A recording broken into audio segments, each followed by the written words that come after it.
మీరు వచ్చింది కూడా ఫస్ట్ ఇది ఒకటి, అది ఒక 50 మీటర్లు అండి. అది క్లోజ్ చేసాం. రాత్రి ఏమో సెకండ్ అండి, ఇది ఒక 60 మీటర్లు అండి. అది ఇదేమో 90 మీటర్లు, ఇది 100 మీటర్లు. ఇప్పుడు మనం ఒక 10 మీటర్లు క్లోజ్ చేసామండి. ఈ రోజు లక్కీగా ఏంటంటే ఇవాళ వాతావరణం ఫస్ట్ అంటే ఈ 5 రోజులు చాలా బాగుందండి. అది అయితే అసలు ఈ నడిసిపోషన్ కాదండి, అసలు మొత్తం బళ్ళు జారిపోవడం, అన్ని బ్లాక్ కాటన్ సాయిల్. ఇది పెరిగితే మనకి ఏంటంటే ఈ ఫ్లో గట్టి కొడుతుందంటే మనం వేసిన మెటీరియల్ ఒక 20% కొంత పోతుంది. అయితే అందుకనే మళ్ళీ 1 టన్ వెయిటేజ్ ఉన్నాయి, ఎక్కువ ప్రిఫర్ చేసి అక్కడ గ్రేడింగ్ చేసి ఇవే చేస్తున్నామండి. కొంచెం ఇంటీరియల్ అయిపోవడం వల్ల మెటీరియల్ తెచ్చుకోవడానికి కానీ పనులు చేసుకోవడానికి ఇది కూడా 15 feet దాకా డెప్త్ ఉందండి ఇక్కడ. నెక్స్ట్ టైం లూజ్ సాయిల్ కూడా లూజు, భయపడుతున్నారు వీళ్ళు. ఇది వాళ్ళు కూడా ఆల్టర్నేటివ్ ఏమీ లేదు. 3 గంటలు 7 గంటలు పైన పులువా కానీ దానికి 3 గంటలు ఉన్నాయి. అంటే ఇవి అఫీషియల్ గా ఐడెంటిఫై చేసిన గంటలు. మిగిలిన ఏంటంటే గంటలు పడలేదు కానీ ఏ క్షణంలో పడేలాగా ఉన్నాయండి. బండ్లంతా స్ట్రెంగ్త్ లేవు, అంటే అండ్లయి జారి అంటే దాని మీద వాటర్ ఫ్లో అయిపోయింది. పైన ఆ హైట్లో వచ్చిందండి వాటర్. ఇప్పుడు వాళ్ళ పైన ఆ వాటర్ ఫ్లో అయ్యి ఇంక ఈ బ్రిడ్జెస్ పడ్డాను.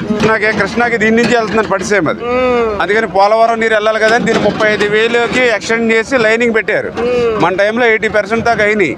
ఈ జగన్మోహన్ రెడ్డి వచ్చిన తర్వాత ఇంక అసలు మొత్తం 6 బస్తా సిమెంట్ కానీ 1 రూపాయి పని కానీ చేయలేదండి. ఇంకా 195 పనులు క్యాన్సిల్ చేశారు. మేజర్ ఇప్పుడు ఇక్కడ రైతులు కూడా చెప్తున్నారు, 50 కోట్లు ఉంది. రైతులు కూడా చెప్తూ ఉన్నారు. అప్పుడు ఈ పట్టిసీమ నీరు వెళ్ళేది కాబట్టి బాబు గారి టైంలో ప్రతి కిలోమీటర్కి ఒక లస్కర్ని పెట్టి పచ్చగడ్డి కూడా మొలవకుండా జాగ్రత్త రోడ్డు అంత నీరు కొట్టేదండి. వాతావరణం ఇట్లా ఉంటే రేపు మార్నింగ్ చేస్తాను. 200 కోట్లకు సంబంధించినటువంటి పనులు క్యాన్సిల్ చేయడం జరిగింది.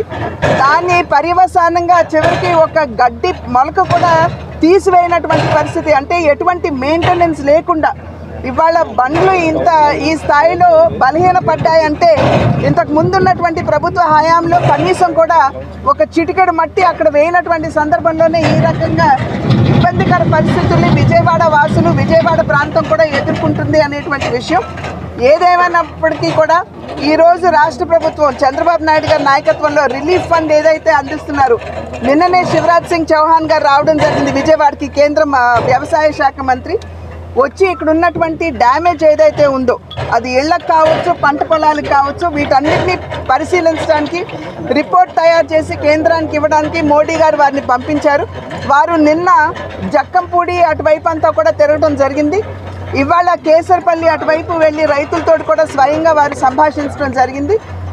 రైతులు కూడా పెద్ద ఎత్తున పంట నష్టపోయినటువంటి సందర్భంలో అటు బనానా కావచ్చు, లేదా పసుపు కావచ్చు, లేదా మనకి కంద కావచ్చు, ఇటువంటి పొలాలన్నీ కూడా వరితో కూడా నష్టపోయినటువంటి సందర్భంలో ఇవాళ నెమ్మదిగా నీరు తగ్గుతున్నటువంటి నేపథ్యంలో జరిగినటువంటి డ్యామేజ్ కూడా అంచనా వేసేటువంటి అవకాశం ఉంటుంది.